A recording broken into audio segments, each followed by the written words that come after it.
we did this as a session in the law lab, and it was so interesting to talk to all the members and see what they had for their experiences with working with attorneys. So this week's topic is understanding the psychology of an attorney by their practice area. It actually does differ, which is kind of interesting. So part of what we do is we navigate the landscape of legal practice areas. We need to know which ones we like, which ones we like to work with, which ones we don't ever want to work with again. It can be challenging, especially when you're trying to produce and create good books for the attorneys. And some practice areas are definitely more challenging than others. Each practice area that I'm going to touch upon today is basically going to give you a high level of just a handful of them, but I just wanted to give you some sense of what you're walking into or stepping into when you start to work with attorneys and the different practice areas, because they can be different and the demands can be different. And it's important to take a tailored approach to the financial management. So we're going to look at the characteristics of these attorneys within the fields and offer you some practical tips to enhance the communication. That's the key, and provide a good service to them in an effective, and then creating an effective, productive, and efficient partnership with them. So the first one to talk about is a corporate lawyer. And so the characteristics of a corporate lawyer can be that they specialize. Well, first of all, they specialize with working in business related legal matters. So they work B2B all the time. And they may be working on things like mergers. This is mergers and acquisitions, it's big. And this is actually the last year or the year before, one of the recent years, it's the most expanded service offering, that where the more attorneys jumped into this particular practice area because there was a lot of mergers and acquisitions going on, and it can be pretty complex. They work on corporate governance and compliance. They have to be very detail oriented and analytical and adept to be able to negotiate complex transactions. And sometimes this work involves them drafting contracts and advising businesses on regulatory issues. This is a practice area where subscription model sometimes works really well. The corporation pays so much every month over time. It's like a fixed fee. So when dealing with corporate attorneys, it's crucial to understand the complexity of their transactions, and they are pretty complex. They can go through some pretty deep contract negotiations and things like that. So be prepared to discuss detailed financials with your client and ensure all the documentation is precise and up to date. Don't let that fall behind. Familiarize yourself with basic corporate finance terminology. So if you're going to work in these practice areas, make sure you know how to talk the talk with them, and it will help you have smoother communication lines. Family attorneys, family law attorneys, I would say for them, there's a high volume of transactions, first of all. A lot of similar names when it comes to working with them.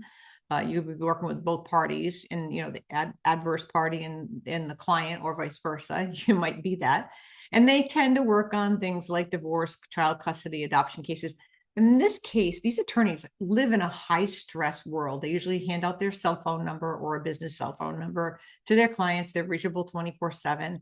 And they tend to be more compassionate, patient, and they're very skilled at managing severe, sensitive situations. So this work can involve negotiating settlements, advocating for their client's interests, and it can also be, they live in a very emotionally charged environment. So sometimes they might be short with you or maybe snippy.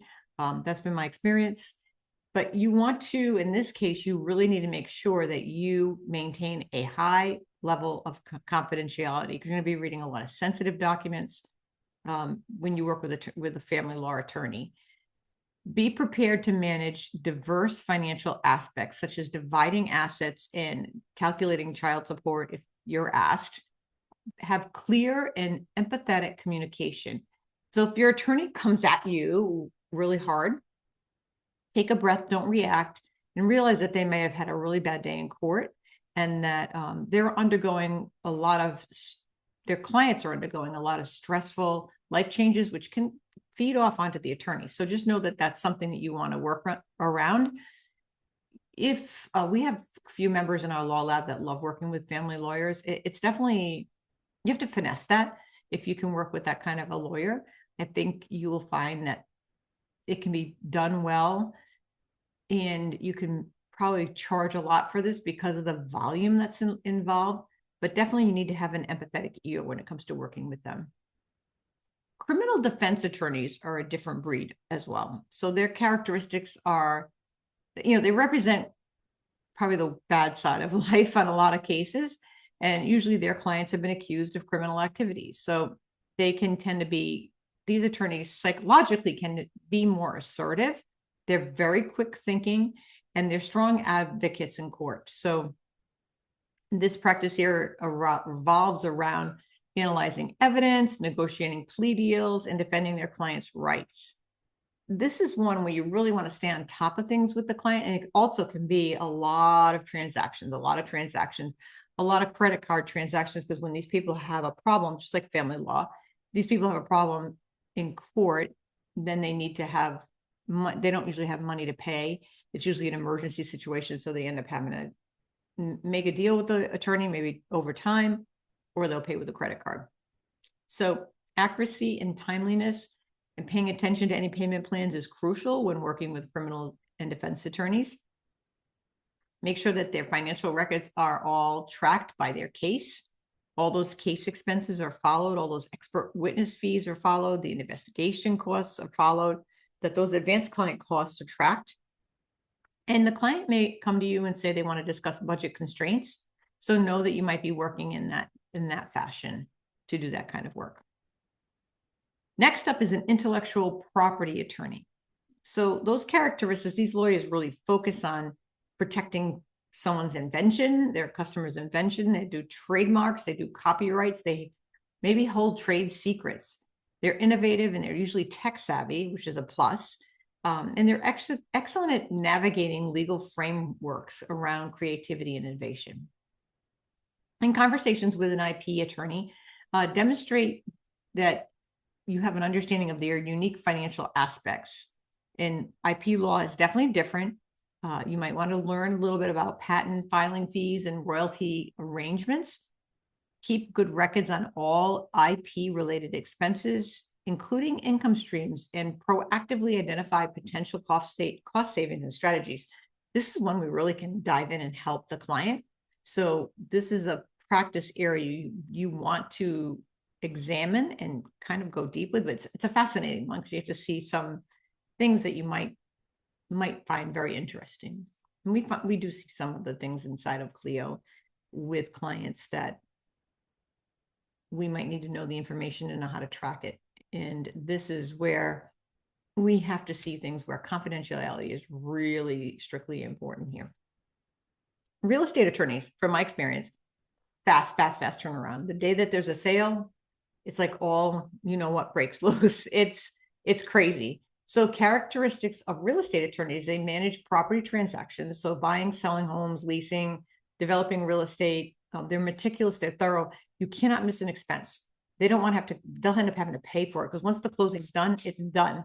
So you have to have they have to have a strong understanding of zoning laws, and real estate financing sometimes can come into play. So you have to maintain, again, the precise records, should maintain precise records on all of these, but any transaction related costs like taxes or closing fees or commissions all have to be tracked, and really have to stay on top of real estate market trends, because this is a practice area that can be feast or famine at times. They could have times where the interest rate goes up so that the sales slow down. So know that might be a factor for working with one of these clients. They can have unique demands and characteristics that legal bookkeepers need to make sure that they will track and have ready when, like a pre-closing document before the closing. It's a practice area where it can be quite quiet, that all of a sudden, if you have multiple closings, it can be really crazy. So know that that's a factor. You have a very short time to turn it around. Once that date is set in stone, you can't really say, can I extend it or I'll get to it later? That's not the case. Closings there, you have to get the records ready. So I hope these handful are helpful. Obviously, we could do more. If you want, we just reach out to us and we'll kind of put some more together. But this is just a few of the things that I see over the years of working with attorneys. Love to hear your tips too. So please let us know. And until next week, we'll see you all then. Bye now.